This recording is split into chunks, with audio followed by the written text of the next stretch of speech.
How to use your mask. This is the outer seam of the mask, and this is the wax side of the mask. This is the elastic, and this is the back side of your mask. Always have the outer seams on the outside. The wire will bend to conform to your nose at the top.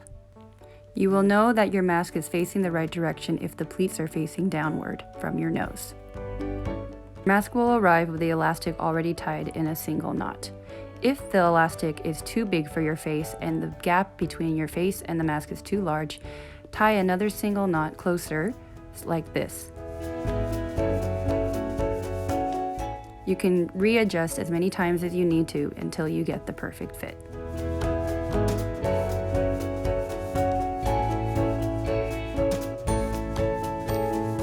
Now I will show you how to put your mask on. Having the back side of the mask facing you and the front side of the mask facing the outside, pull from the top and then down to pull the pleats out. Pull on the elastics and attach the elastics to your ears. Pull again on the top of the bottom and adjust the wire so it will fit your nose. Make sure that the seams of the mask are tight across your face and no gaps are exposed.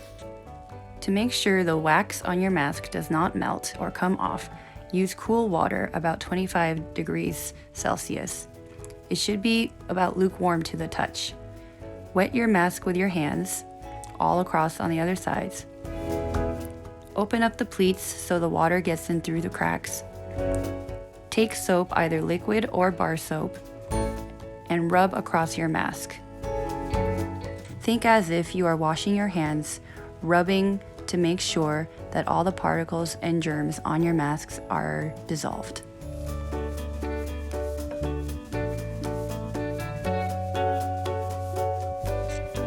Make sure you get really into the pleats in the middle by opening your mask really wide and rubbing really well.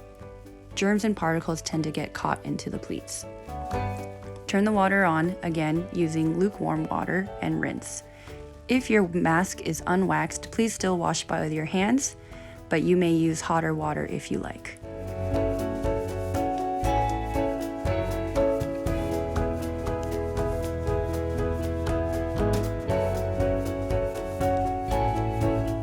Hang the mask outside to dry, making sure that you clip by the mask and not the elastic so the elastic doesn't stretch out over time.